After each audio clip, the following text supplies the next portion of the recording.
السلام عليكم ورحمة الله وبركاته.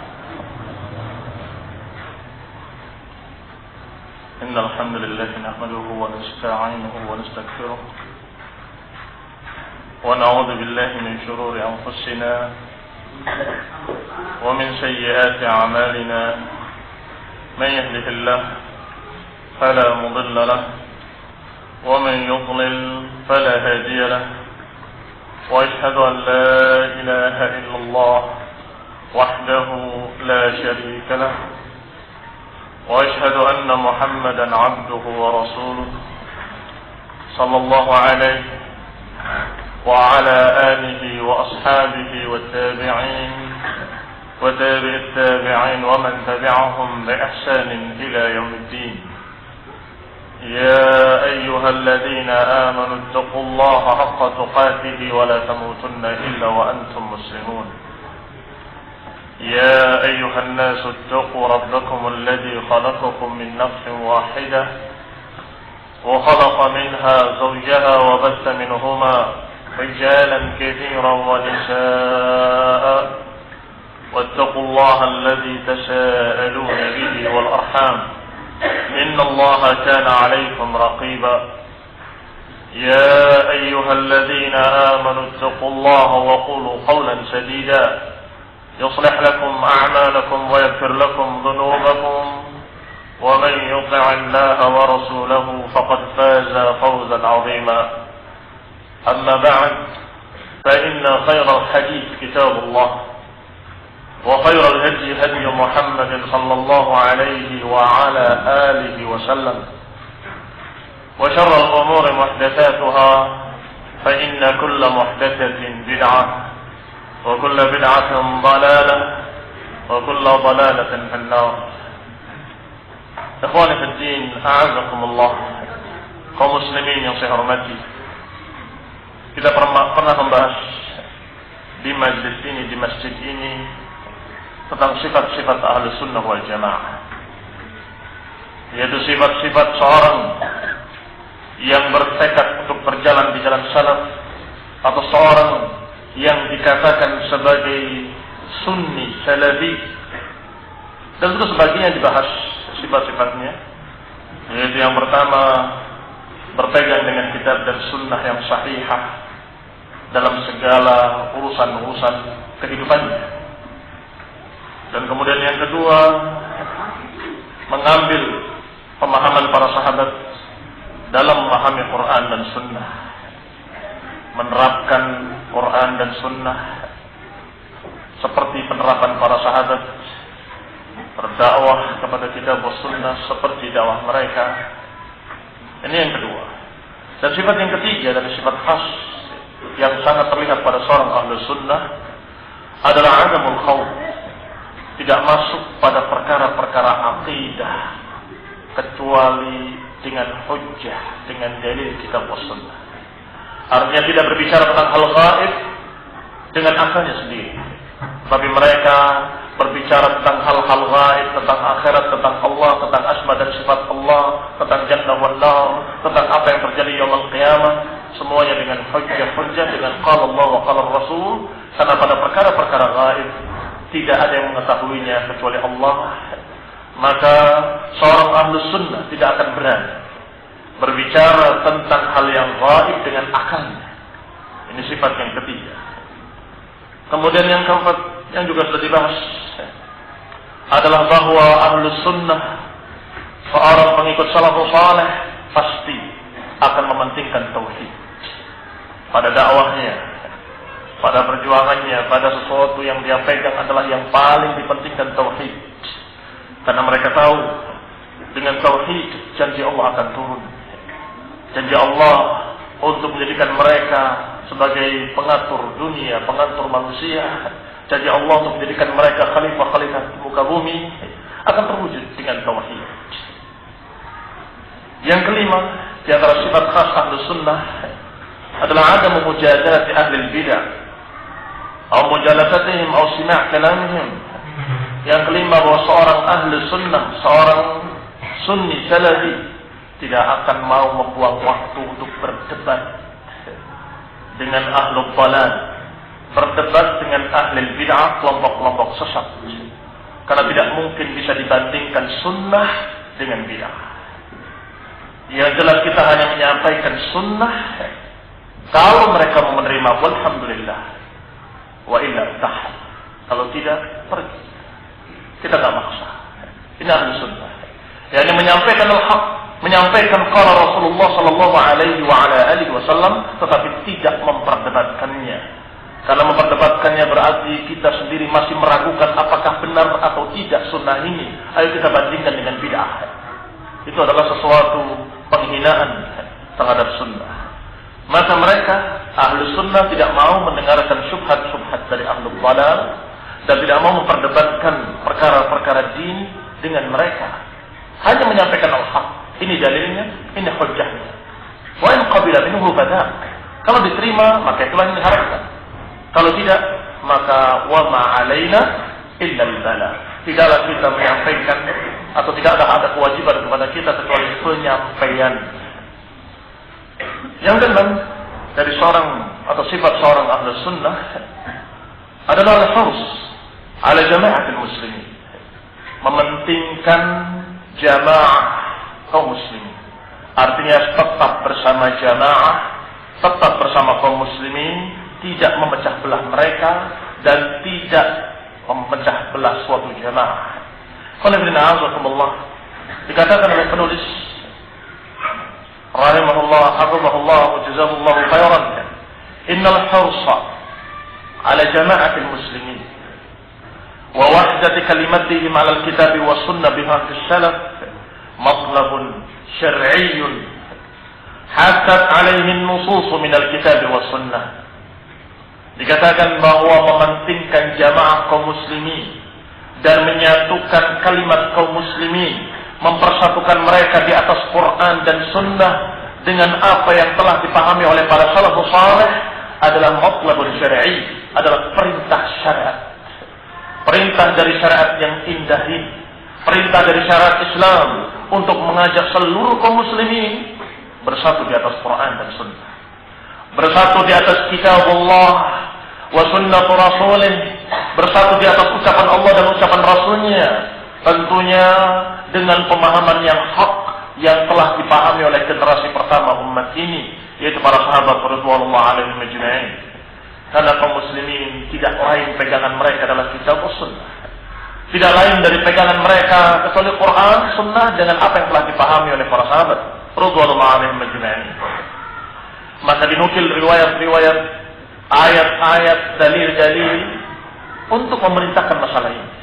Seperti ucapan Allah Subhanahu wa taala, wa'tasimu bihablillahi jami'an wa la tafarraqu. Kata Allah dalam surat Ali Imran ayat 103, wa'tasimu bihablillah jami'an wa la tafarraqu. Berpeganglah kalian seluruhnya dengan tali Allah dan jangan bercerai-berai. Alhamdulillah, kita kaum muslimin dan kita berpegang dengan Islam, yaitu dengan tali Allah Subhanahu wa taala, Al-Qur'an wa sunnah. Maka Allah perintahkan, wa'tasimu bihablillahi jami'an wa la tafarraqu. Berpeganglah kalian seluruhnya kepada tali Allah dan jangan bercerai-berai. Diisyaratkan dalam ayat ini, kalau kita melepaskan tali Allah, pasti akan terjadi perpecahan. Pasti akan terjadi di antara kaum muslimin pertikaian kalau lepas dari tali Allah. Karena Allah katakan wa'tasimu bihablillahi jami'an. Berpeganglah dengan tali Allah seluruhnya. Seluruh kalian wahai kaum muslimin dimanapun kalian berada, di negeri manapun, di daerah manapun, bangsa apapun, peganglah tali Allah. Apa tali Allah kalau bukan Al-Quran? Apa tali Allah kalau bukan ajaran yang dibawa oleh Rasulullah sallallahu alaihi wasallam? Al-Quran dengan syarahnya dari Rasul, Al-Quran dengan tafsirnya dari Rasulullah sallallahu alaihi wasallam. Karena kata Imam Ahmad bahwa sunnah itu adalah tafsir dari Al-Quran. Maka berpegang dengan Al-Quran. Kalau kita mengambil satu tafsir bahwa tali Allah adalah kitab Allah, kalau tali Allah adalah kitab Allah, maka tidak mungkin bisa dipisahkan kitab Allah dengan syarahnya, dengan tafsirnya, yaitu sunnah Rasulullah sallallahu alaihi wasallam. Karena Rasulullah Shallallahu Alaihi Wasallam diperintahkan oleh Allah untuk menerangkan Al-Quran. Litubayyina lin-nasi ma nuzzila ilaihim, agar engkau menjelaskan kepada manusia apa yang diturunkan kepada mereka. Engkau di sini Nabi, Rasul alaihi wassalam, litubayyina lin-nas, agar engkau wahai Rasul menjelaskan kepada manusia apa yang diturunkan kepada mereka. Maka kalau berpegang dengan kitab tetapi tidak mau menerima sunnah, maka dia belum berpegang dengan kitab sahih, belum bisa berpegang dengan kitab dengan makna yang sebenarnya. Karena dia akan mengambil lafaz-lafaznya, tetapi dia memahami tafsir-tafsirnya dengan pemahaman-pemahaman batil. Memahami tafsirnya dengan tafsir-tafsir yang salah, maka itu bukan yang dimaukan oleh Allah. Yang dimaukan oleh Allah adalah lafaz-lafaz Al-Quran tadi dengan apa yang dijelaskan oleh Rasulullah Sallallahu Alaihi Wasallam. Maka silahkan tafsirkan tali Allah dengan kitab Allah, atau ditafsirkan tali Allah dengan Al-Islam, atau ditafsirkan tali Allah dengan ajaran Rasul, maka tidak ada bedanya, sama. Kalau ditafsirkan dengan Quran, tentunya Quran dengan maknanya yang benar yang dipegang oleh Rasulullah Sallallahu Alaihi Wasallam, yang diajarkan oleh beliau. Ikhwan fillah, a'azakumullah. Karena Allah wala tafarraqu, dan jangan bercerai-berai. Kalau kemudian terjadi perpecahan, pertikaian di tengah-tengah kaum muslimin, maka kita harus memahami ayat ini, bahwa yang dibahas atau yang terjadi penyebab perpecahan adalah lepasnya dari tali Allah, lepas dari Quran, perpecahan, lepas dari sunnah, perpecahan, lepas dari ajaran Rasulullah Sallallahu Alaihi Wasallam adalah perpecahan. Maka setiap orang akan berpegang dengan apa yang dipahaminya sendiri-sendiri. Menurut saya pikir, pendapat saya, kalau pendapat kamu, pemahaman kamu, atau kamu katakan usulan saya dijadikan agama, maka sekian banyak orang punya pendapat lain, sekian banyak manusia punya pikiran lain, apakah tidak terjadi perpecahan? Pasti akan terjadi perpecahan. Rasulullah SAW juga menyatakan, sebagaimana dikeluarkan dalam dua kitab sahih Bukhari dan Muslim, dalam hadis yang panjang dari Hudzaifah radhiyallahu taala anhu, dia menyatakan bahwa Rasulullah SAW bersabda, di antaranya kalimat talzam jama'atul muslimin wa imamahum. Ketika Hudzaifah bertanya, apakah dulu kami dalam keadaan jelek, kemudian datang kebaikan ini, apakah setelah kebaikan ini ada kejelekan lagi? Terus bertanya begitu, sampai digambarkan oleh Rasulullah SAW nanti akan muncul a'immatul mudallin, tokoh-tokoh penyesat umat. Sampai ditanyakan oleh Hudzaifah, apa yang kami lakukan kalau kami sempat mengalami masa-masa itu, masa yang mengerikan, masa-masa fitnah, masa-masa perpecahan, masa-masa munculnya a'immatul dhallal, para tokoh-tokoh penyesat umat. Apa yang ta'muruna, apa yang kau perintahkan kepada kami wahai Rasulullah? Maka Rasulullah menyatakan, talzam jama'atul muslimin wa imamahum, tetaplah kamu bersama jamaah kaum muslimin dan pimpinan mereka dan penguasa mereka. Dikatakan oleh Hudzaifah, fa illam yakun jama'atun wala imam, bagaimana kalau tidak ada jamaah dan tidak ada imam? Qala ta'tazil tilkal firaq kullaha walau anta 'ala asli syajaratin hatta yudrikaka al-maut wa anta 'ala dhalik. Kalau tidak ada jamaah, tidak ada imam, maka tinggalkan semua firqah.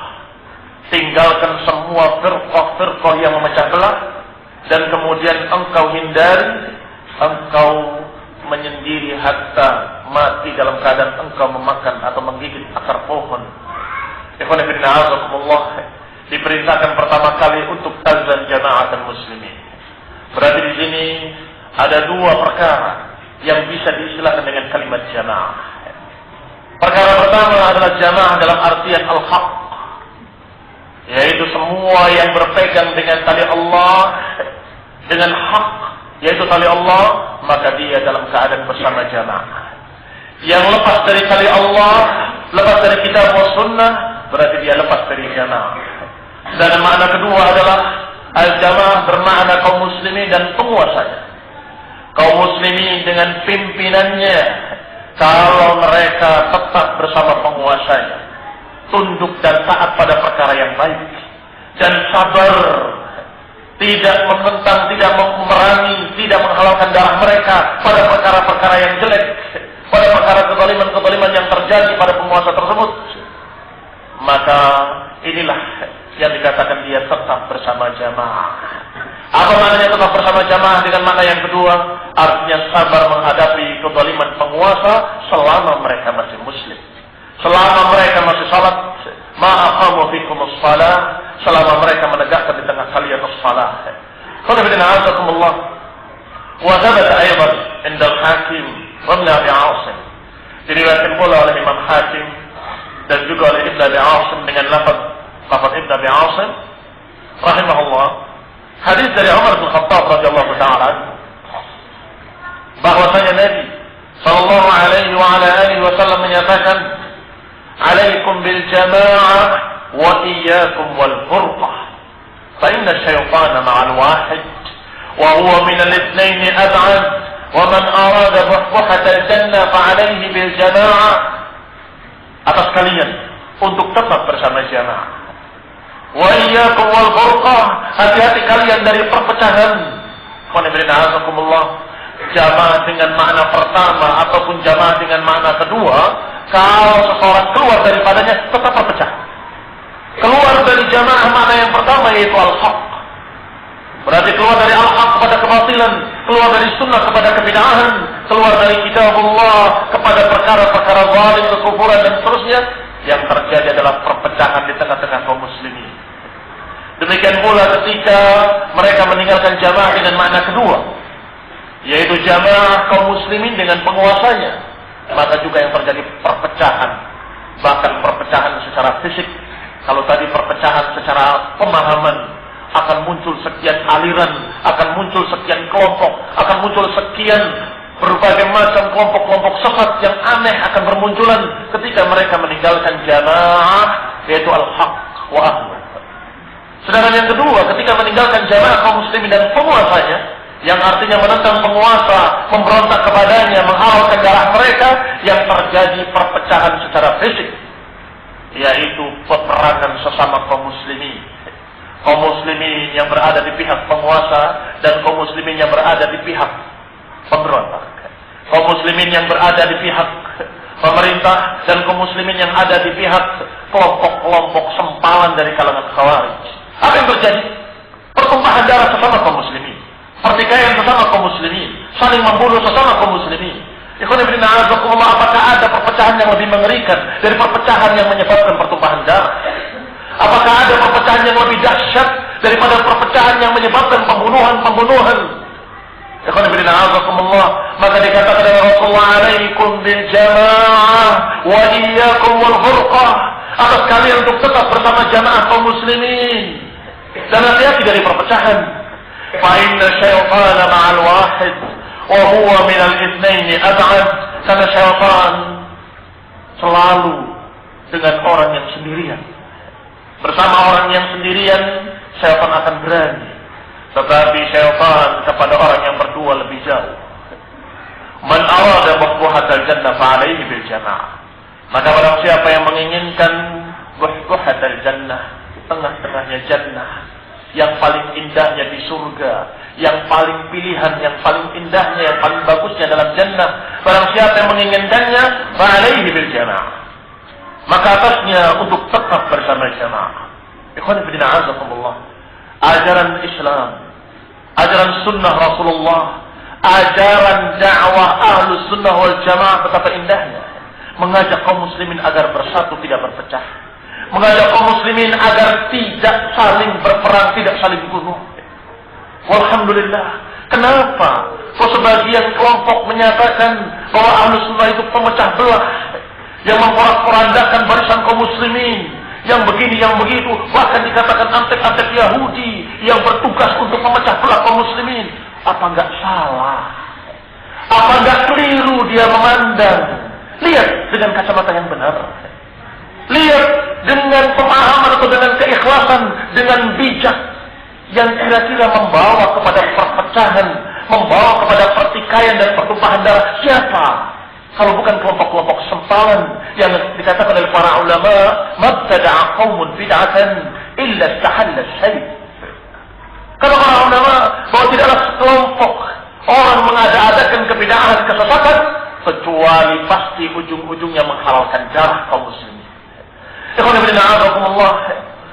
Berkata Abdullah ibn Mas'ud radhiyallahu taala anhu, "Ya ayyuhan nas, alaikum bis-shalaah wal jamaah, fa innaha hablullah 'azza wa jalla."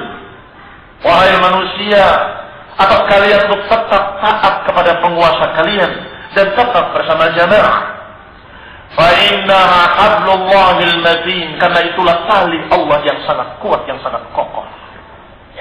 Tafsir dari salaf. Dan ini ciri-ciri ahli sunnah, menafsirkan ayat dengan ucapan salaf. Ayat yang mengatakan wa'tasimu bihablillah, berpeganglah kalian seluruhnya wahai kaum muslimin dengan tali Allah, dan kemudian ditafsirkan oleh Ibnu Mas'ud radhiyallahu taala anhu sebagaimana dinukilkan dalam kitab Syariah oleh Imam Al-Ajurri rahimahullah. Wa Ibnu Mas'ud menafsirkan apa makna tali Allah? Qala alaikum bit-ta'ati wal jamaah fa innaha hablullahil matin. Atas kalian untuk tetap taat kepada penguasa kalian dan tetap bersama jamaah, karena itulah tali Allah yang sangat kokoh. Tali Allah yang mempersatukan kaum muslimin. Tali Allah yang mengikat kaum muslimin untuk menjadi orang-orang yang bersaudara dan tidak saling menghalalkan darah.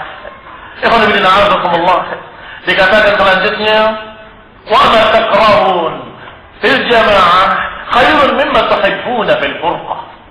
Apa yang kalian tidak sukai tetapi bersama jamaah lebih afdal, lebih baik daripada apa yang kalian sukai tetapi bersama perpecahan.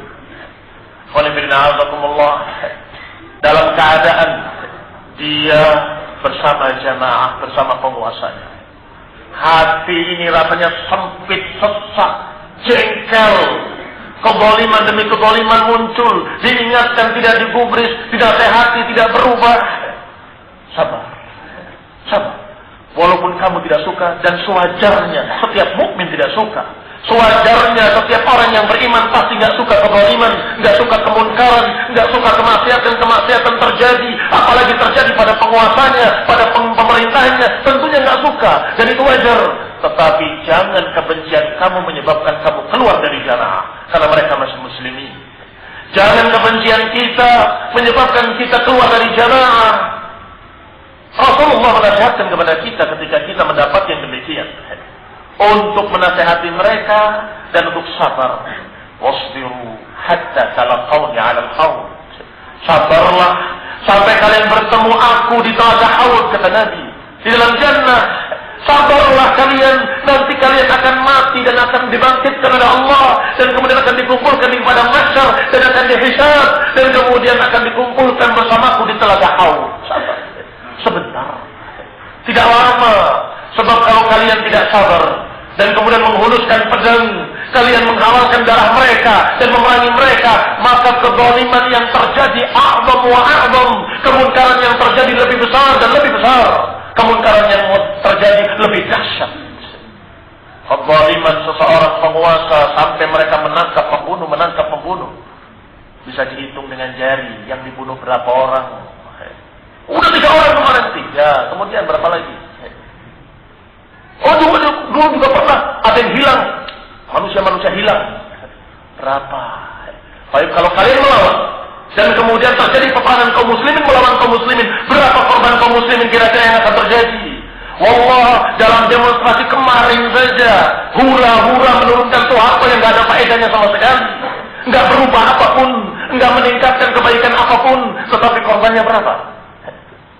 Wallah, lebih banyak dari korban yang disebabkan oleh kebodohan para khawarij.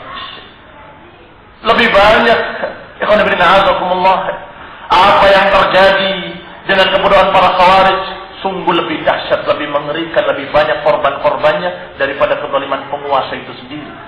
Maka ikhwan fillah a'azakumullah, Imam Ahmad rahimahullah ditangkap, di penjara. Tetapi ketika murid-muridnya berdatangan kepadanya dan mengatakan, kenapa kita tidak lawan saja?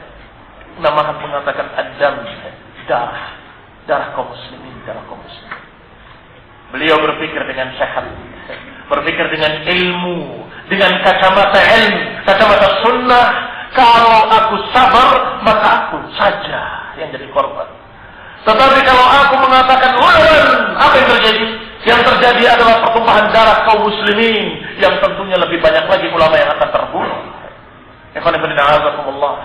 Di samping itu masyarakat kaum muslimin juga akan terbantai. Dima al-muslimin. Wasbiru kata Rasulullah, hatta talaqawni 'ala al-haud. Sabarlah sampai kalian bertemu aku di telaga haud. Berkata At-Tahawi, wa nara jama'ah haqqan wa sawaban wal furqatu zaygan wa 'adaban. Kata Tahawi rahimahullah, kami melihat bahwa al-jama'ah itulah yang dikatakan haqqan wa sawaban. Kebenaran dan hak itu pada jamaah. Wal furqatu zaygan wa 'adaban. Sedangkan perpecahan itu adalah adab dari Allah Subhanahu wa taala. Zaid, penyimpangan dan kesesatan. Sudah ada penguasa, kemudian dia membuat kelompok dan pimpinannya dibaiat sebagai penguasa. Khalifatul Muslimin, Masya Allah. Khalifah, Amirul Mukminin, Al-Imamul A'zam. Kalau ada dua penguasa, apa perintahnya dari Allah melalui lisan Rasulnya? Kalau bukan dibunuh salah satunya. Na'udzubillah, kalau setiap kelompok menjadikan pimpinannya sebagai Imamul A'zam, penguasa, khalifah, maka apa yang terjadi? Masing-masing membawakan dalil. Dalilnya apa? Dalil yang keluar dari kelompoknya berarti bughat, pemberontak. Dan bughat halal darahnya. Yang keluar dari jamaah Islamiyah bughat, yang keluar dari jamaah muslimin bughat, yang keluar dari ini bughat, yang keluar dari ini bughat, dari ini bughat. La haula wala quwata illa billah. Betapa banyaknya orang-orang yang halal darahnya. Apa jadinya nanti? Apa jadinya kalau bukan perpecahan dan pertikaian dan pembunuhan bersama kaum muslimin? Kami, kata Tahawi rahimahullah, melihat kalau yang namanya al-jamaah dan tetap bersama jamaah, itulah kebenaran. Kalau sudah keluar dari jamaah dan kemudian menentang penguasanya, maka itu adalah zaygan wa adaban. Itu adalah penyimpangan kesesatan dan itu adab dari Allah Subhanahu wa taala. Kata penulis, wal maqsudu bil jamaah. Dan yang dimaksud dengan jamaah adalah muwafaqatul haq. Ini makna yang pertama, yaitu mencocoki kebenaran. Alladzi kana alaihi Rasul sallallahu alaihi wa ala alihi wa sallam wa sahabatuhu al-kiram, yaitu kebenaran yang dipegang oleh Rasulullah sallallahu alaihi wa ala alihi wa sallam dan yang dipegang oleh para sahabatnya yang mulia. Itulah al-haq dan itulah al-jamaah. Wa bidzalika yaqul Ibnu Mas'ud radhiyallahu taala anhu, dan dalam hal ini Ibnu Mas'ud berkata, al-jama'atu ma wafaqa al-haq wa in kunta wahdak. Yang namanya jamaah adalah kalau sesuai dengan kebenaran. Wa in kunta wahdak, walaupun engkau sendirian. Menukil dalam kitab Abi Syamah rahimahullah, yaitu al-ba'id ala inkar al-bid'ah wal hawadith. Ikhwan fillah, a'azakumullah. Ucapan Ibnu Mas'ud yang pertama yang kita baca tadi dan Ibnu Mas'ud ucapan yang kita baca sekarang ini tidak bertentangan. Karena dua-duanya makna jamaah. Ketika beliau menyatakan alaikum bitta'ati wal jamaah fa innaha hablullahil matin, atas kalian untuk tetap taat dan tetap bersama jamaah, karena itulah tali Allah yang sangat kuat. Itu juga makna jamaah, makna tali Allah. Dan kata Ibnu Mas'ud, al-jama'atu ma wafaqal haq, al-jama'atu ma wafaqal haq. Yang namanya jamaah adalah yang mencocoki kebenaran walaupun kau sendirian. Ini pun adalah makna jamaah. Sehingga hendaklah kita berjamaah bersama jamaah dalam artian tetap bersama kebenaran. Setiap orang yang berpegang dengan hak, dengan Quran wa sunnah, dengan apa yang dipahami oleh para salafus saleh, maka dia bersama jamaah. Walaupun sendirian di puncak gunung, dia tetap dikatakan jamaah karena dia bersama jamaah yang pertama para sahabat, bersama jamaah yang berikutnya pada tabi'in, bersama jamaah yang berikutnya tabi'in, bersama jamaah imam Ahlus Sunnah, bersama jamaah kaum muslimin yang bersama para imam Ahlus Sunnah. bersama para ulama Ahlus Sunnah, maka engkau sendirian di puncak gunung, engkau adalah jamaah. Engkau tetap bersama para ulama, engkau tetap bersama para sahabat, engkau tetap bersama para imam ashabul hadis. Masya Allah. Sebaliknya, kalau dia membuat organisasi, dinamakan al-jamaah. Organisasi al-jamaah. Yang siapa yang masuk jamaah, siapa yang keluar jamaah. Tetap saja kalau dia di dalam jamaah yang artinya organisasi, dalam tanda petik, tetap saja kalau dia menyelisih al-haq, maka dia bukan jamaah, dan dia tidak dianggap bersama jamaah, dan dia dikatakan firqah yang bernama al-jamaah. Firqah yang namanya jamaah Islamiyah, jamaah muslimin, IJJI dan segala macamnya. Semua ada yang melempel jamaah. Maka yang namanya jamaah wahidah, yang namanya jamaah itu satu, jamaah Rasulullah dan para sahabatnya. Siapa yang memahami seperti pemahaman mereka bersama jamaah, dan siapa yang menyelisih pemahaman mereka keluar dari jamaah, kan begitu. Siapa yang namanya jamaah? Kata Ibnu Mas'ud, al-jama'atu ma wafaqal haqq. Yang namanya jamaah adalah yang mencocoki kebenaran, yaitu yang dipegang oleh Rasulullah dan para sahabat. Sehingga yang bersama mereka itulah jamaah, yang tidak bersama mereka, menyelisihi manhaj mereka, menyelisihi madhab mereka, menyelisihi jalan mereka, maka dia adalah furqah atau firqah yang memecah belah kaum muslimin.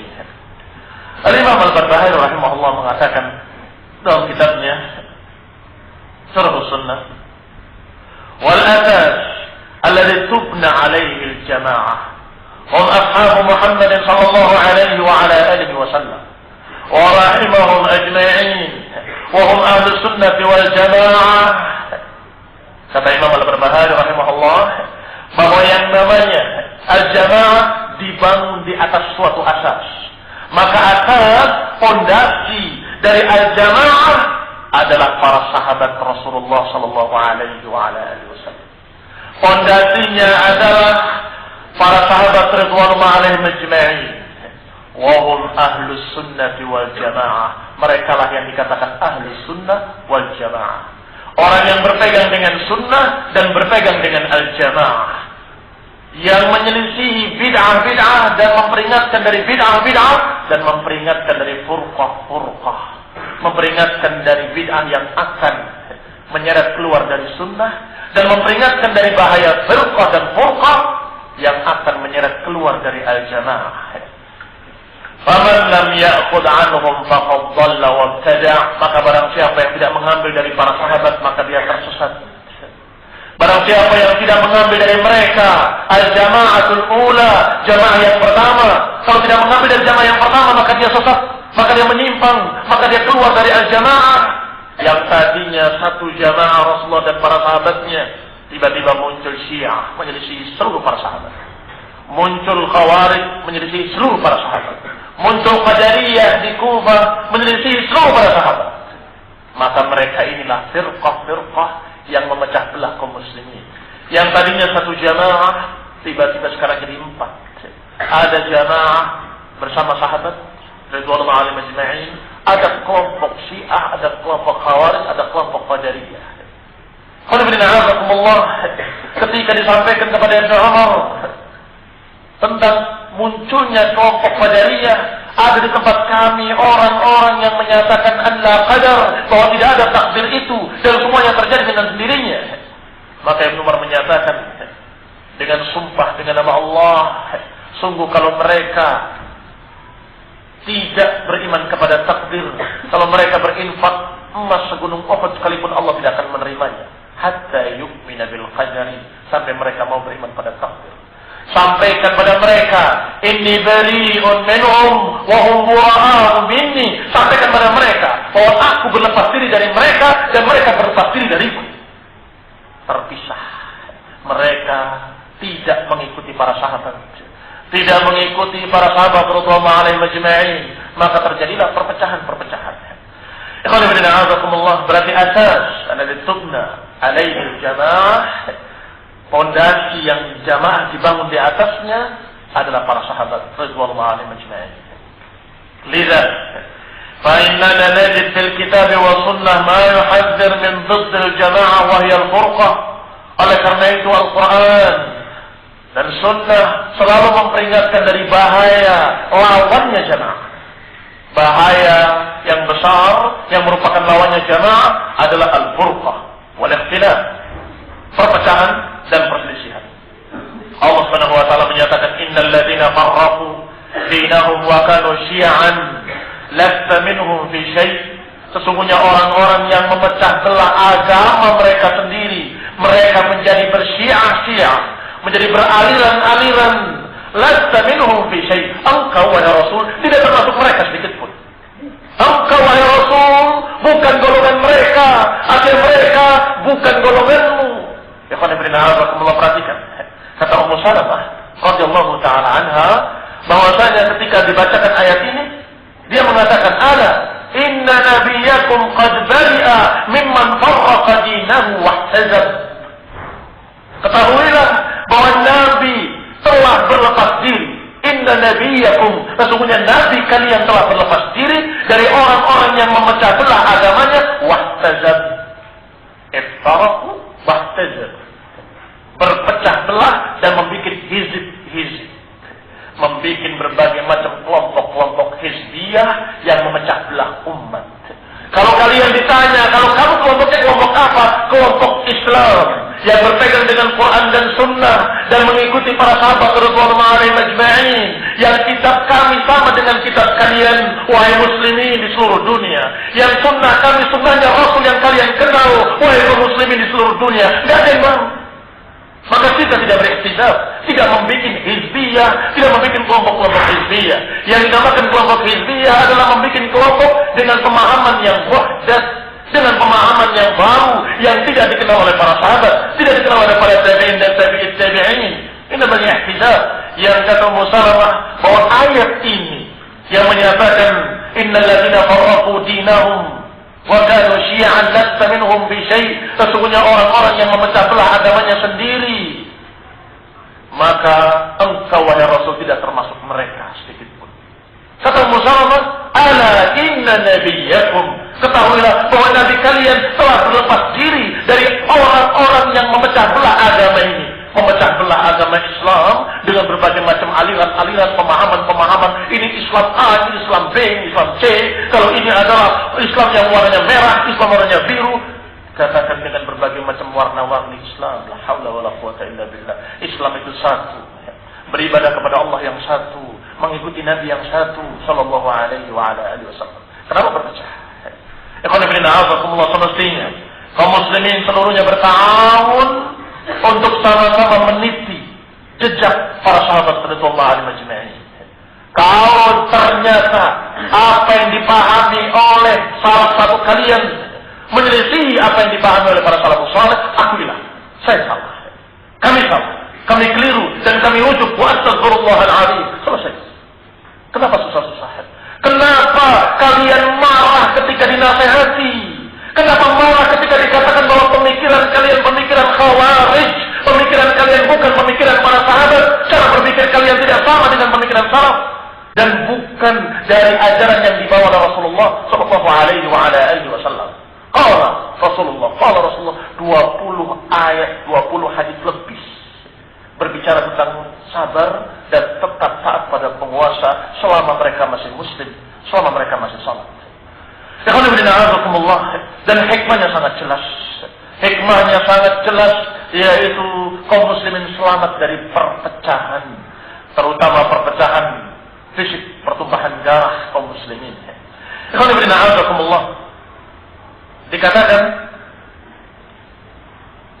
Allah Ta'ala, dan juga Allah juga berfirman, wa la takunu minal musyrikin minal ladzina farraqu dinahum wa kanu syi'an. Dikatakan la takunu minal musyrikin, jangan kalian menjadi orang-orang musyrik. Minal ladzina farraqu dinahum wa kanu syi'an, yaitu orang-orang yang memecah belah agama mereka sendiri menjadi berbagai macam kelompok-kelompok, menjadi berbagai macam aliran-aliran, kelompok-kelompok hizbiyah. La takunu minal musyrikin, jangan menjadi seperti musyrikin. Musyrikin wajar mereka berpecah belah. Kenapa Tuhannya banyak? Wajar mereka berpecah belah. Qalu Hubal, kata mereka, kami punya Hubal. Sampai mereka berkata yang lainnya, lana Uzza wa la Uzza lakum, kami punya Uzza, kalian tidak punya Uzza. Yang lain mengatakan, tapi kami punya Manat walaupun tidak punya Uzza. Masing-masing punya berhala yang dibanggakan. Ikhwan fillah, a'azakumullah, kullu hizbin bima ladaihim farihun. Setiap golongan dari kelompok musyrikin tadi merasa bangga dengan apa yang ada pada mereka. Bahwa berhala kami bisa mendatangkan hujan. Oh, enggak bisa. Berhala kami lebih hebat. Bisa menentukan nasib. Masing-masing menyatakan kehebatan-kehebatannya. Maka musyrikin hari ini pun sama. Berselisih mereka dan bersaing. Bahwa tempat keramat kami lebih hebat. Oh, enggak bisa. Gunung ini lebih hebat lagi keramatnya. Oh, enggak bisa. Ini lebih mandi. Lebih mujarab. Gak bisa tempat keramat yang di tempat saya lebih-lebih lagi. Mereka berpecah, wajar sewajar-wajarnya. Karena Tuhan mereka banyak. Ikhwan fillah, a'azakumullah. Tapi kalian wahai muslimin yang berpegang dengan tauhid, ansarut tauhid, penolong-penolong tauhid, maka tidak tahu kalau Tuhan kita sama. Allah Subhanahu wa ta'ala yang menurunkan Al-Quran yang satu, Al-Quran yang kita kenal yang ada di seluruh kaum muslimin. Kenapa harus berpecah? Dan kemudian masing-masing mengatakan bahwasanya apa yang ada pada kami lebih hebat, apa yang ada pada kami lebih hebat, yang ada pada Rasulullah paling benar, yang ada pada kamu kalau menyelisih sunnah Rasulullah batil. Apa lagi? Apa yang ada pada kalian menyelisih sunnah batil, apa yang ada pada kalian menyelisih sunnah batil, apa yang ada pada siapapun kalau menyelisih sunnah Rasulullah batil. Selesai. Sehingga kita katakan bahwa kita kaum muslimin berpegang dengan kitab Allah Al-Quran dan sunnah Rasulullah sallallahu alaihi wa ala alihi wasallam, wa la takunu minal musyrikin, dan jangan menjadi seperti musyrikin. Tidak mungkin seseorang atau kelompok-kelompok membangga-banggakan apa yang ada pada mereka kecuali karena kebid'ahan. Tidak mungkin saling membangga-banggakan dan menyatakan dengan bangga apa yang ada pada mereka, kullu hizbin bima ladaihim farihun, enggak mungkin terjadi kecuali kalau ada kebid'ahan di sana. Kenapa? Saya mau membanggakan, saya punya Al-Quran. Ya muslimin seluruhnya punya Quran. Sama. Enggak bisa bersaing dengan mengatakan saya beda dengan kalian, enggak bisa. Saya punya sunnah. Ya mereka kaum muslimin juga kenal sunnah. Tapi saya punya kitab Bukhari. Ya semua kaum muslimin punya kitab Bukhari muslim. Berarti yang berbangga-banggaan dan mengatakan kullu hizbin bima ladaihim farihun, setiap kelompok merasa bangga dengan apa yang ada pada mereka, karena yang ada pada mereka bid'ah, enggak ada pada muslimin lain. Kamu cuma Quran dan sunnah, kami punya pikiran yang cemerlang. Enggak bisa kamu duduk-duduk di masjid, taklim, daurah, olah hajatana wa hajatana. Kapan itu akan menang? Kami punya ide yang hebat. Kalian enggak punya. Jadi ide dalam tanda petik itu sama dengan bid'ah. Iya tuh. Kalau itu sunnah yang kamu katakan, kami punya dan kami baca. Kalau itu adalah ayat Al-Quran, kami punya dan kami baca. Alhamdulillah. Tidak lain yang dibanggakan adalah pemikiran bid'ahnya. Khawarij membanggakan pemikiran takfirnya. Dan orang-orang Mu'tazilah membanggakan kemampuan akalnya bahwa kami orang-orang cerdas, adapun kalian orang-orang jumud. Sufi membanggakan perasaannya. Kalian itu orang-orang yang tidak punya perasaan, sedangkan kami orang yang sangat berperasaan. Yang dibanggakan kebid'ahannya. Silakan lihat kelompok bid'ah manapun, kelompok sesat apapun, pasti akan membanggakan kebid'ahannya masing-masing. Tetapi kalau dia berpegang dengan kitab wa sunnah, maka seluruh kaum muslimin sama-sama membanggakan Quran dan sunnah. Alhamdulillah kita menjadi umat Islam yang memiliki kitab wa sunnah yang dibimbing oleh Allah dengan Al-Quran, dengan qala Rasulullah sallallahu alaihi wa ala alihi wasallam. Ikhwan fillah, a'azakumullah. Wa thabata fi sahihain, dan dinukil dalam dua kitab sahih dari hadis Ibnu Abbas radhiyallahu ta'ala anhu, anna Nabi sallallahu alaihi wa ala alihi wasallam qala, bahwa Nabi sallallahu alaihi wa ala alihi wasallam bersabda, man ra'a min amirihi syai'. Hadis dikeluarkan oleh Bukhari dan Muslim dan tidak diragukan kesahihannya, maka ini adalah ucapan Rasul kalian wahai seluruh kaum muslimin. Ucapan Nabi kita wahai kaum muslimin. Dikatakan man ra'a min amiri syai'an yakrahu falyasbir. Barang siapa yang melihat pada penguasanya sesuatu yang dia tidak sukai, falyasbir, hendaklah bersabar. Fa innahu man faraqa al-jama'ah shibran famat illa mata mitatan jahiliyah. Sabarlah kata Nabi. Barang siapa yang melihat kejelekan, kemunkaran yang dia tidak sukai pada penguasanya, falyasbir, hendaklah bersabar. Karena fa innahu man faraqa al-jama'ah, karena siapa yang memisahkan diri dari jamaah sejengkal saja kemudian mati, maka mata mitatan jahiliyah, maka matinya mati jahiliyah, mati dalam keadaan tidak memiliki penguasa, mati dalam keadaan jelek seperti jeleknya kaum jahiliyah, mati dalam keadaan kekacauan tidak memiliki penguasa. Demikian keadaan jahiliyah. Mereka mati dalam keadaan tidak memiliki penguasa. Kullu hizbin bima ladaihim farihun. Masing-masing kelompok punya penguasa sendiri-sendiri dan masing-masing bangga dengan apa yang ada pada mereka. Itu musyrikin. Sehingga matinya mereka seperti itu. Maka kalau kaum muslimin punya al-jamaah dan punya penguasa dan memiliki dalil-dalil yang memerintahkan dengan perintah yang sama, tetapi dia tinggalkan. Dia tinggalkan perintah Allah dan Rasulnya. Dan dia paksa untuk mengikuti emosinya. Dan kemudian dia memerangi kaum muslimin, menghalalkan darah kaum muslimin, berarti faraqal jamaah. Berarti dia meninggalkan jamaah. Barang siapa meninggalkan jamaah tidak shibrin, meninggalkan jamaah sejengkal saja, maka matinya seperti mati orang-orang jahiliyah tadi, dalam keadaan kacau, tidak memiliki pemimpin. Ikhwan fillah, a'azakumullah, kaum muslimin yang saya hormati. Allah مما تقدم ذكره أن المقصود بالجماعة التي يأتم المسلم بمفارقتها هم جماعة المسلمين الذين على رأسهم إمام. Maka dengan dalil-dalil ini juga jelas bahwa maksud dengan jamaah adalah kelompok kaum muslimin seluruhnya dengan penguasanya. Ikhwan fillah, a'azakumullah, berarti makna yang kedua. Wa hadzal qaul mahkiyun 'an Ibnu Jarir al-Tabari, dan ini pendapat atau ucapan yang dinukil dari Ibnu Jarir al-Tabari rahimahullah. Haitsu qala, di mana beliau berkata, was-shawabu anna al-murad min al-khabari luzumul jamaah alladziina fi ta'ati man ijtama'u 'ala at-ta'mir. Dikatakan yang benar dari apa yang dimaukan dalam hadis-hadis tadi tentang faraqal jamaah, siapa yang meninggalkan jamaah, yang dimaksud dengan al-jamaah adalah luzumul jamaah alladziina fi ta'ati man ijtama'u 'ala ta'mir, yaitu yang mentaati orang yang sudah disepakati sebagai penguasa. Faman nakatha bai'atahu kharaja 'anil jama'ah, maka barang siapa yang melepaskan diri dari bai'at kepada penguasanya, yang melepaskan diri dari penguasanya, maka dia mati-matinya jahiliyah.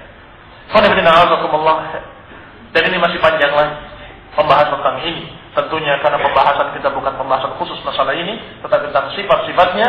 Maka sifat yang keenam ini adalah bahwa Ahlus Sunnah wal Jamaah akan tetap sabar bersama jamaah dan tetap berpegang dengan jamaah dengan makna yang pertama.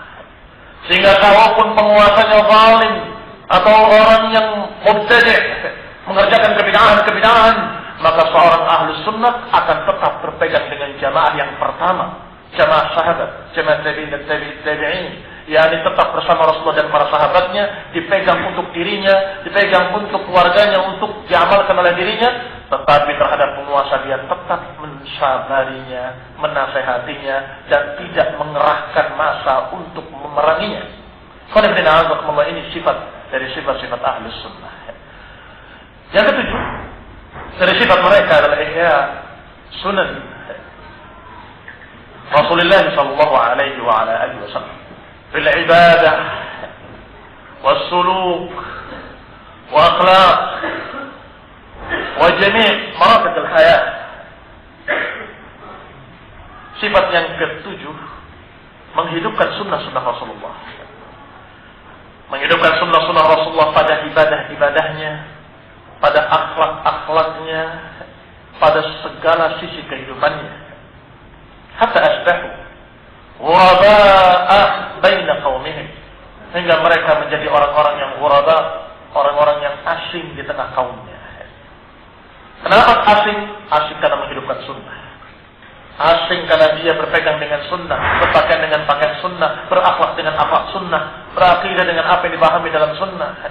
Qul inna a'udzukumullah sabata anhu, disebutkan sabata 'inda Muslim telah hadis riwayatnya dalam Sahih Muslim dari hadis Ibnu Umar radhiyallahu taala anhu, anna an-nabiy sallallahu alaihi wa ala alihi wasallam qala, innal Islam bada'a ghariban wa sayaudu ghariban kama bada', wa huwa ya'ruzu bainal masjidain kama ta'ruzu al-hayyatu fi hujriha. Wa bilaghu min hadits Abi Hurairah, fatuba lil ghuraba. Disebutkan dalam Sahih Muslim bahwa Rasulullah SAW bersabda, innal Islam bada'a ghariban. Islam ini dimulai dalam keadaan asing. Sungguh asingnya sampai kaum musyrikin, orang-orang Arab semuanya menyatakan bahwa Rasulullah SAW gila, kata mereka. Karena mereka betul-betul merasa aneh mendengarkan ucapan Rasulullah, mendengarkan dakwah Rasulullah, bagaimana perangai sikap Rasulullah, ibadah-ibadah Rasulullah. Mereka menyatakan dengan kalimat-kalimat yang menunjukkan kalau itu sangat aneh di hadapan mereka.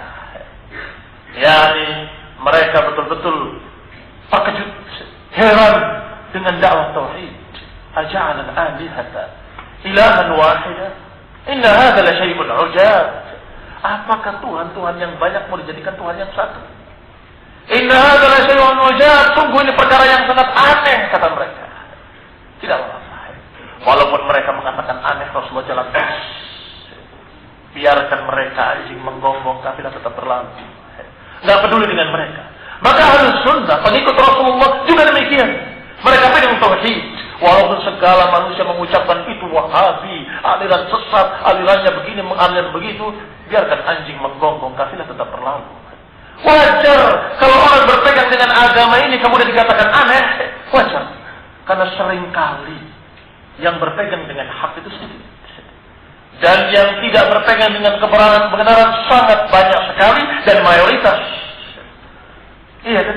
Kalau kita baca Al-Quran dengan kalimat aktsaruhum, selalu yang terbanyak yang jelek-jelek. Kamu klik aktsaruhum, apa keluarnya? Aktsaruhum la ya'qilun, aktsaruhum la ya'lamun, aktsaruhum lil haqqi karihun. Kebanyakan mereka tidak tahu, kebanyakan mereka orang fasik, kebanyakan mereka benci kebenaran, lil haqqi karihun. Selalu. Tapi kalau cerita qalil, orang yang beriman, qalilun mahum, sedikit mereka itu. Wa qalilun min ibadiyasy syakur. Sehingga kalau sedikit di tengah yang banyak, mana yang aneh? Yang sedikit yang aneh. Maka wajar kalau ketika kita mengerjakan sunnah demi sunnah, dari perkara akidah dan ibadah sampai akhlak dan pakaian, semuanya dengan sunnah-sunnah, wajar mereka akan melihatnya aneh. Dan selamatlah orang-orang yang aneh mendapatkan doa dari Rasulullah SAW. Memang Islam ini dimulai dengan aneh. Bada Islamu ghariban wa sayaudu ghariban kama bada. Dimulai dengan keasingan dan akan kembali asing nanti. Wa huwa ya'ruzu ila al-masjidain, dan akan kembali ke dua masjid seperti kembalinya ular ke sarangnya, ke liangnya. Dan Rasulullah mendoakan dalam riwayat lain disebutkan, fatuba lil ghuraba, maka tuba untuk para ghuraba. Tuba adalah pohon di tengah jannah, pohon untuk mereka yang tentunya pohon jannah yang memberikan berbagai macam kenikmatan. Tuba lil ghuraba, maka jannah dan pohon dalam jannah untuk mereka, untuk orang-orang yang asing tersebut. Maka kalau asingnya karena dia mengikuti sunnah-sunnah Rasulullah, maka akan mendapatkan doa dari Rasulullah SAW, tuba lil ghuraba. Kalau asingnya karena pemikiran sesat, maka tidak akan mendapatkan janji-janji Rasulullah ini, tidak akan mendapatkan doa Rasul. Oh, ini kita adalah orang yang asing, kita kelompok yang sedikit. Kenapa? Aliran Satya Piningit mengharamkan sholat, mengharamkan puasa, la haula wala quwata illa billah. Kafir. Oh, dikatakan tuba lil ghuraba, itu orang-orang asing, gila, bejat mereka, dan bukan Islam sama sekali. Tidak ada kaitannya dengan Islam. Maka yang dikatakan tuba lil ghuraba adalah yang ghuraba karena berpegang dengan sunnah. Alladzina yasluhuna idza fasada an-nas, yaitu ketika manusia rusak dia berbuat baik. Ketika manusia dalam keadaan menyimpang, dia masih lurus. Ketika manusia meninggalkan sunnah, dia malah menghidupkan sunnah. Ketika manusia menjauh dari tauhid, dia malah memperbaiki tauhidnya dan mengajarkan tauhidnya. Ini yang dikatakan ghuraba, yang akan mendapatkan doa dari Rasulullah, tuba lil ghuraba. Ini sifat dari sifat-sifat ahli sunnah yang ketujuh. Menghidupkan sunnah-sunnahnya sehingga dia terlihat asing di tengah kaumnya. Dan dia bangga dengan keasingan yang demikian karena itu karena sunnah. Asingnya karena berpegang dengan sunnah. Yang kedelapan, zammu ta'assub li ghairi kalamillahi wa kalam rasulih. Yang kedelapan, tidak ta'assub kecuali dengan ucapan Allah dan Rasulnya. Berarti tidak ta'assub dengan ucapan siapapun. Karena setiap ucapan bisa diterima, bisa ditolak. Manusia manapun bisa diterima, bisa ditolak, kecuali Rasulullah SAW. Maka tidak ada ta'assub dalam kamus ahlus sunnah. Tidak ada ta'assub dalam prinsip-prinsip ahlus sunnah. Karena Rasulullah SAW satu-satunya yang la yantiqu 'anil hawa, in huwa illa wahyun yuha, yang tidak mungkin berbicara dari hawa nafsunya kecuali wahyu yang diwahyukan kepadanya. Dan Rasulullah SAW yang Allah katakan la yantiqu 'anil hawa, tidak mengucapkan dari hawa nafsunya. Maka semua yang diucapkan oleh Rasulullah, maka itu wahyu dari Allah Subhanahu wa taala. Tidak mungkin Rasulullah SAW berani berbicara yang bertentangan dengan Allah. Enggak mungkin berani berbicara yang tidak diridhai oleh Allah. Enggak mungkin berani berdusta atas nama Allah sallallahu alaihi wa ala alihi wasallam. Dan Allah Subhanahu wa taala menyebutkan kalimat yang bernada ancaman, tetapi itu maknanya adalah membuktikan kepada kaum musyrikin, orang-orang kafir, kalian anggap dia berdusta. Kalau dia berani berdusta, akan aku bunuh dia, kata Allah. Walau taqawwala 'alaina ba'd al-aqawil la akhadna minhu bil yamin thumma laqata'na minhu al-watin. Kalau dia berani berdusta atas namaku, kata Allah, aku ambil urat lehernya dan aku putus, kata Allah. Maknanya aku bunuh. Ini ancaman, tapi maknanya adalah wahai musyrikin, wahai kuffar, tidak mungkin dia berdusta atas namaku. Tidak mungkin. Kalau dia berani berdusta, akan aku bunuh dia. Lalu taqawwala 'alaina ba'd al-aqawil la akhadna minhu bil yamin thumma laqata'na minhu al-watin. Kalau berani berdusta, akan aku ambil urat lehernya dengan tangan kananku, kata Allah, dan aku putus dia. Ternyata Rasulullah dibiarkan oleh Allah sampai akhir dari syariat yang Allah turunkan, al-yawma akmaltu lakum dinakum wa atmamtu alaikum ni'amati wa raditu lakumul Islam madina. Ini menunjukkan bahwasanya Rasulullah tidak berdusta. Dan Rasulullah SAW la yantiqu 'anil hawa, in huwa illa wahyun yuha. Maka kita ta'assub, berpegang kuat dengan ucapan Rasulullah. Pokoknya apa kata Rasul kita ikut. Tetapi apakah bisa berkata seperti itu pada orang lain? Bisakah kita mengungkapkan dengan kalimat itu untuk orang selain Rasul? Pokoknya apa kata Rasul saya ikut. Apakah bisa? Tidak bisa. Pokoknya apa yang ada pada mereka saya pegang. Mereka yang mana? Kalau mereka yang diridhoi oleh Allah sudah dipastikan bahwa mereka selamat, yaitu para sahabat radhiyallahu anhum ajma'in, maka itu pun bermakna mengikuti ijma' mereka, ijma'nya para sahabat. Adapun satu persatunya para sahabat, bisa jadi mereka berselisih dan kita harus mencari yang lebih rajih, yang lebih sahih. Tetapi ijma' mereka adalah hujjah, dalil yang harus kita pegang. Karena la tajtami' ummati 'ala dhalalah kama ruwi. Tidak akan umatku bersatu di atas kesesatan, kata Nabi, sebagaimana diriwayatkan. Allah Subhanahu wa taala menyatakan, ya ayyuhalladzina amanu la tuqaddimu baina yaday Allahi wa rasulihi wattaqullaha innallaha samii'un 'aliim. Wahai orang-orang yang beriman, la tuqaddimu baina yaday Allahi wa rasulih. Jangan kalian mendahului Allah dan Rasulnya. Jangan lancang mendahului Allah dan Rasulnya. Allah tidak berbicara, Rasulnya tidak memutuskan, kemudian kamu mengatakan, menurut saya begini, saya pikir begini, saya rasa begini. Ini lancang namanya. Dan orang yang mengikuti orang ini ta'assub dia. Tapi kan dia orangnya begini, orangnya baik dan seterusnya. Walaupun dia baik, walaupun dia saleh, manusia tetap bisa salah dan bisa lupa, bisa keliru. Tetapi kalau Rasulullah SAW yang berbicara, maka pasti benar. Karena Allah katakan, la yantiqu 'anil hawa, in huwa illa wahyun yuha. Karena ayat dan hadis ini, karena Rasulullah SAW juga memperingatkan tentang masalah ini. Alaikum bisunnati. Maka ahlus sunnah cirinya yang ke-8 adalah mereka tidak ta'assub pada siapapun kecuali kepada ucapan Rasulullah. Sehingga ada orang yang heran-heran ketika disampaikan pendapat-pendapatnya, ini Albani sentris. Bicara lagi, khalaqtal Albani. Kamu jadi si Albani. Bingung. Sekarang kamu berbeda dengan Albani. Iya, karena lebih salah. Oh, Masya Allah. Usaimini. Ketika sampai lagi, khalaqta syaikha. Engkau menyelisih syaikhmu sendiri. Lah kenapa? Kok heran saya? Kamu kok bingung? Saya menyatakan bukan qala fulan dalam artian mereka orang yang masuk. Saya mengatakan qala syekh karena mereka ulama. Adapun yang saya pegang adalah qala Allah wa qala Rasul. Mereka mengantarkan aku kepada qala Allah wa qala Rasul. Sehingga siapa yang menyampaikan dengan dalil yang lebih kuat saya akan pegang. Dia bingung. Wallah dia bingung. Ini terjadi. Khalaqtal Albani. Tadi saya kira engkau itu adalah Albani. Ternyata kau selisih Albani. Ketika disampaikan lagi perkara, kau mengikuti syekh. Al-an, khalaqta syaikha. Sekarang kau selisih syekhmu sendiri, katanya. Katakan lagi, ini damaj.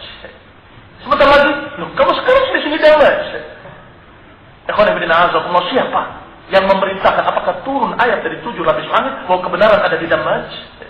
Apakah turun ayat dari 7 lapis langit bahwa kebenaran ada di Indonesia saja, tidak keluar dari sana? Tidak pernah ada ayat ataupun hadis yang turun menyatakan kebenaran hanya di Indonesia, hanya di Madinah, atau hanya di Damas. Tidak ada. Demikian pula tidak pada bulan, kebenaran ada pada Syekh Fulan. Yang tidak dari Syekh Fulan salah. Apa bisa begitu? Karena Syekh Al-Bukhari kemarin menasihatkan kepada kita bahwa al-haq laysa mahsurun fi makanin duna makan wa syakhsin duna syakhs. Atau kama qala hafizahullah, yang semana dengan itu. Tidaklah hak itu terkurung pada satu tempat tertentu atau terkurung pada orang tertentu, tidak. Kadang-kadang di tempat ini hak, kadang-kadang di tempat sana, dan kadang-kadang kebenaran ada pada fulan, kadang-kadang kebenaran ada pada Allah. Ikhwan fillah a'azakumullah, maka tidak dikenal dalam kamus Ahlus Sunnah wal Jamaah at-ta'assub bi syakhsin muayyani atau ta'assub dengan tempat tertentu. Ikhwan fillah a'azakumullah, dikatakan lidza faqad atbaqa salaf ala qaulihim. Oleh karena itu para salafus saleh ucapan mereka menerapkan prinsip yang hampir sama lafaz-lafaznya. Kalimat-kalimatnya hampir sama karena prinsipnya sama. Apa itu? Idza sahal hadits fa huwa madhhab. Hampir semua ulama, bahkan semua bukan hampir, semua ulama ahli sunnah menyatakan dengan kalimat yang demikian. Apakah pengungkapannya dengan panjang ataupun dengan ringkas, tapi sama intinya, idza sahal hadits fa huwa madhhab. Kalau hadis itu sahih, itulah madhhab. Hijaziyan, Basriyan, Yamaniyan, ataupun Kufiyan. Tidak peduli apakah itu dari Kufah, dari Basrah, dari Hijaz, atau dari Yaman. Kalau itu adalah hak, hadisnya sahih, saya akan terima. Ini seorang ahli sunnah demikian. Idza sahal hadits fa huwa madhhab. Kalau hadis itu sahih, itu madhabku. Kamu jangan bingung. Jadi kamu itu ikut pengikut siapa? Pengikut sunnah Rasulullah SAW. Yang memegang dan meminta bimbingan dari para ulama ahlus sunnah. Maka semua mereka imam-imam ahlus sunnah, para ulama ahlus sunnah adalah orang-orang tua kami yang kami minta bimbingan pada mereka, tapi kami tidak ta'assub pada satu dari mereka tanpa yang lain. Kami tanya semuanya dan kami lihat dalil-dalilnya dan kami mendapatkan ilmu dari mereka. Walhamdulillahirabbil alamin. Ikhwan fillah a'azakumullah. Laqad ahsana Ibnu Qayyim al-Jauziyah idh yaqul, sungguh bagus sekali ucapan Ibnu Qayyim ketika dia berkata, ta'arra min thawbaini man yalbashuma yalqa ar-rada bimadammatin wa hawani, thawbun min al-jahl al-muwakkab, fawqahu thawbu at-ta'assub bi'sati al-thawbani. Kata Ibnu Qayyim, lepaskan dua pakaian yang siapa yang memakainya yalqa ar-rada bimadammatin wa hawani, orang yang memakai dua pakaian ini akan mendapatkan kejelekan, kehinaan, dan celaan, yaitu saubun minal jahli. Pakaian pertama pakaian kebodohan. Jahlun murakkab, bodoh kuadrat, bodoh rangkap. Apa itu jahlun murakkab, bodoh kuadrat atau bodoh rangkap? Yani dia bodoh tapi tidak sadar kalau dirinya bodoh. Dia bodoh pertama tidak kenal syariat, tidak kenal kalau Allah kalau Rasul, atau tidak bisa memahami dengan benar ucapan Allah dan Rasulnya. Ini kebodohan pertama. Tapi kebodohan yang kedua, bahwa dia tidak sadar, tidak mengetahui kalau dirinya bodoh, sehingga merasa alim, merasa sebagai syekh, sebagai imam, amirul mukminin yang menasihati umat dan berbicara tentang umat. Al-asagir bil ilm. Orang yang kerdil dalam masalah ilmu berbicara tentang dunia, berbicara tentang umat Islam secara keseluruhan, begini dan begitu, begini dan begitu. Kasihan orang itu. Jahlun murakkab, bodoh kuadrat. Kalau dia ngerti bahwa dia bodoh, dia akan duduk di hadapan para ulama dan belajar. Kalau dia sadar bahwa dirinya jahil, pasti dia akan belajar kepada orang yang lebih berilmu. Tetapi sayang, dia bodoh wa fawqahu jahlun. Dia jahil wa fawqahu jahlun. Bodoh di atasnya ada kebodohan lagi. Sehingga jadilah dia jahlun murakkab. Kata Ibnu Qayyim, lepaskan pakaian kebodohan murakkab. Kalau kebodohan yang sederhana, yang orang itu sadar dirinya bodoh, insya Allah kebodohannya mendorong dia belajar. Kebodohan yang dia sadari akan membuat dia untuk tidak lancang memutuskan keputusan-keputusan yang berkaitan dengan amrul ummah, yang berkaitan dengan umat yang besar. Dia pasti akan berhati-hati dan akan bertanya pada para ulama. Fawqahu thawbut ta'assub. Yang kedua, pakaian ta'assub. Bi'satis thawbani, sungguh jeleknya dua pakaian ini. Bodoh kuadrat ditambah lagi ta'assub. Pokoknya apa dari kiai, pokoknya apa dari Gus Dur, pokoknya apa dari fulan, pokoknya apa dari fulan. Agama kok pakai pokoknya? Apa dalilnya? Pokoknya. Oh, dalilnya pokoknya. Masya Allah. Riwayat siapa itu? Pokoknya. La haula wa la quwata illa billah. Qul inna a'udzubikumullah. Bi'satit thawban. Jelek sekali dua pakaian itu. Ta'ala, lepaskanlah dua pakaian itu dari diri-diri kita agar kita tidak mendapatkan kehinaan, kerendahan, cercaan dari Allah. Na'udzubillah. Kita berlindung pada Allah Subhanahu wa taala dari kehinaan. Lepaskan pakaian kebodohan murakkab, sok pinter, dan lepaskan pakaian ta'assub. Pokoknya saya pegang bulan. Sepandai-pandainya, sealim-alimnya bulan ini, tentu bisa saja keliru karena dia manusia. Bisa saja salah karena dia manusia. Maka Imam Malik rahimahullah menyatakan bahwasanya kullu kalamin yu'khad wa yurad, semua ucapan dari siapapun bisa diterima, bisa ditolak, kecuali ucapan yang dikubur ini, ucapan Rasulullah sallallahu alaihi wa ala alihi wasallam. Walillahi darul qail. Sungguh bagus sekali ucapan seorang yang berkata, qawlu a'lamil huda la yu'mal biqaulina biduni nassin yuqbalu fihi dalilul akhdhi bil hadith wa dhaka fil qadim wal hadith. Ucapan para imam-imam, tokoh-tokoh pembawa petunjuk, para ulama, jangan amalkan ucapan kami tanpa dalil yang diterima. Ini ucapan-ucapan mereka. Itu bukti bahwa yang diambil adalah hadis. Wadaka fil qadim wal hadis. Dan itu dari dulu sampai sekarang. Bahwa para ulama selalu mengatakan jangan terima ucapanku kecuali dengan nas yang diterima atau nas yang sahih. Qala Abu Hanifah, berkata Abu Hanifah An-Nu'man, la yanbaghi liman lahu Islam, tidak sepantasnya orang yang memiliki keislaman akhadha bi aqwali hatta radha 'ala al-kitab wal hadits murtada. Tidak boleh seorang pun yang memiliki keislaman mengambil ucapanku kecuali setelah dicocokkan dengan dalil yang diridhai. Dalil yang diridhai adalah Al-Qur'an dan hadis-hadis yang sahih, itu yang murtada. Demikian pula Malik, wa Malik imamu darul hijrah, dan Imam Malik imamnya darul hijrah. Qala laqad asyara nahwal hujrah, berkata sambil mengisyaratkan ke kamar Aisyah, yaitu di dalamnya kuburan Rasulullah. Dia berkata, kullu kalamin minhu dhu qabulin wa minhu mardudu siwa Rasul. Semua ucapan bisa diterima, bisa ditolak kecuali ucapan Rasul. Wa Syafi'i, dan juga Syafi'i Muhammad bin Idris Asy-Syafi'i rahimahullahu taala. Qala, dia juga berkata, "In ra'aitum qawli mukhalifan lima ra'aitum." Kalau kalian melihat ucapanku menyelisihi riwayat yang kalian riwayatkan, minal hadis, dari hadis-hadis, "Fadribul jidara biqaulil mukhalifil akhbara." Maka lemparkanlah pendapatku ke dinding, pendapat yang menyelisihi akhbar yang sahih. Qanifidinazakumullah Imam Asy-Syafi'i rahimahullah, alim Quraisy, seorang alim ulama dari Quraisy, yaitu Muhammad bin Idris Asy-Syafi'i rahimahullah, juga berkata dengan perkataan yang hampir sama. Kalau kalian mendapati ucapanku bertentangan dengan hadis yang sahih, ambil hadis yang sahih dan lemparkan pendapatku ke dinding. yakni jangan ambil ucapanku kalau ternyata menyelesaikan kitab sunnah. Wa Ahmad qala lahum la taktubu ma qultuhu bal aslu dhalika faktubu bal aslu dhalika fatlubu. Dan Imam Ahmad juga berkata, jangan tulis ucapanku, tapi ambillah sumber dari mana aku mendapatkannya. Yani aslu dhalika fatlubu, dalilnya kalian catat.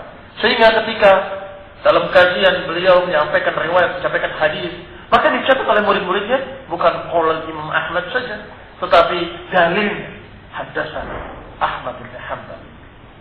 Kemudian sampai riwayat qala Rasulullah SAW. Hadis yang dicatat. Aslu dzalika faktubu, jangan catat ucapanku, tapi catatlah dalil-dalil yang aku bawakan kepada kalian, hujjah-hujjah yang aku terangkan kepada kalian. Itu dicatat. Sehingga kalau ada yang tanya, bagaimana ini pendapatnya? Begini, dari mana kamu dapat? Kata Syekh, bukan begitu. Tadi qala Rasulullah SAW. Syekh membawakan hadis ini kepada saya ketika itu.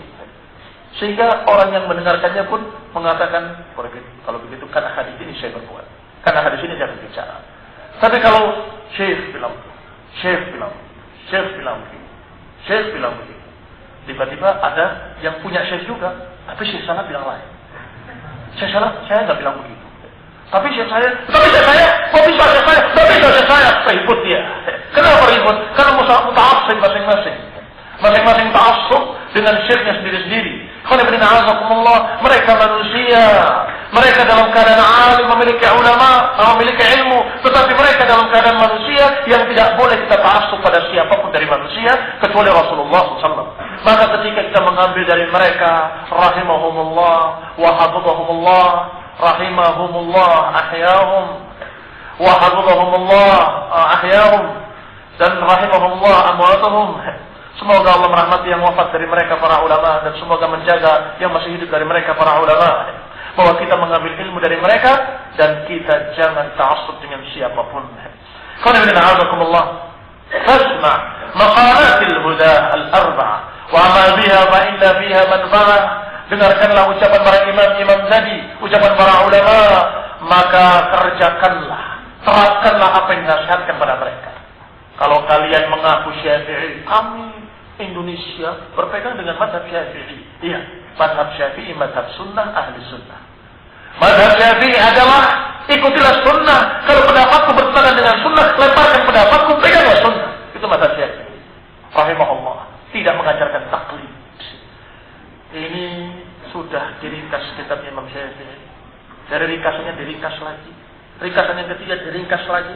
Sampai ringkasan yang terakhir hanya kalimat-kalimat tanpa ada dalil apapun. Pokoknya begini, pokoknya begini, pokoknya begini, pokoknya begini, pokoknya begini. Ini mazhab Syafi'i. Diajarkan taklid sehingga mereka tidak mengerti apa dalilnya, apa hujahnya, kecuali pokoknya dalam matan. Para ulama menulis matan untuk disyarah. Ini dihafalkan matannya dan kemudian diterangkan dengan dalil-dalilnya. Tetapi ketika mutaakhirin, ilmunya tidak seperti mereka para ulama terdahulu, matanya dipegang, dihafal dan tidak mengetahui syarah apapun, tidak mengetahui dalil apapun, pokoknya di dalam matanya begitu. Kullu ma taqaddama dzikruhu ma'khudun min dhammi rabbina tabaraka wa ta'ala. Semua itu yang diucapkan oleh para ulama, para imam-imam tadi adalah diambil dari ucapan Allah Subhanahu wa taala yang melarang seseorang untuk taklid. Dan Allah katakan dalam Al-Quran, wa idza qila lahum ittabi'u ma anzalallahu qalu bal nattabi'u ma alfayna alaihi aba'ana awalau kana aba'uhum la yaqiluna syai'an wa la yahtadun. Kata Allah tentang mereka, tentang musyrikin, kalau dikatakan kepada mereka, hilalahum ittabi'u ma unzila wa ma anzalallahu, ikutilah apa yang Allah turunkan kepada kalian. Mereka menjawab, bal, bahkan nattabi' ma alfayna alaihi aba'ana, bahkan kami akan mengikuti apa yang kami dapat dari nenek moyang kami. Walaupun ini bercerita tentang orang-orang kafir, tapi para ulama berdalil dengan ayat ini. Kata al-ibrah bi'umumil lafz la bi'khusus sabab, bahwa yang namanya ibrah, pelajaran yang diambil dari keumuman lafadznya, tidak dari kekhususan sebabnya. Walaupun sebabnya adalah musyrikin yang menolak ajaran Rasul, menolak apa yang dibawa oleh Rasulullah, maka Allah katakan mereka itu menolak dengan taklid. Idza qila lahum, kalau dikatakan kepada mereka ittabi'u ma anzalallah, ikutilah apa yang diturunkan oleh Allah, mereka akan menjawab bal nattabi'u ma alfayna alaihi aba'ana, bahkan kami akan mengikuti apa yang kami dapati dari nenek moyang kami. Kalau ternyata di kalangan kaum muslimin, walaupun tidak sebesar apa yang dilakukan oleh musyrikin, tidak menolak kitab secara keseluruhan, tapi menolak sebagian makna dari Al-Quran. Ketika disampaikan oleh para ulama, ayat, hadis, jawabannya, tapi kata kiai saya, tapi kata bapak-bapak saya, apa kalimat dari dulu di masjid ini tidak pernah ada beginian. Apa ini ajaran siapa ini? Ini ajaran Rasul, ini hadisnya. Masa para ustaz-ustaz kami dulu gak kenal hadis itu? Tak mungkin. Pasti itu bukan hadis yang benar. Baik. Kenapa? Ustaz saya nggak pernah ngajarkan dari dulu. Taklid. Pokoknya di sini tidak pernah ada kebiasaan seperti itu. Nggak pernah ada ajaran yang seperti itu. Ini masjid-masjid kan, kamu mau begini tidak mau begini. Nasihat ditolak dengan taklid. Peringatan ditolak dengan taklid. Dan ayat-ayat tentang taklid sangat banyak. Rasulullah sallallahu alaihi wasallam kita minta pada Rasulullah keselamatan, walafiat. Semoga kita tetap dibimbing oleh Allah Subhanahu wa taala ke dalam ittiba', ke dalam sunnah, dalam tauhid dan sunnah. Amin wa sallallahu Muhammadin wa ala alihi wa sahbihi wa sallam tasliman katsira. Kita akan lanjutkan nanti pada zuhur sifat yang ke-9, yang 10, 11 bi'idznillah ta'ala. Subhanakallahumma wa bihamdika la ilaha illa anta astaghfiruka wa atubu ilaik. Assalamualaikum warahmatullahi wabarakatuh.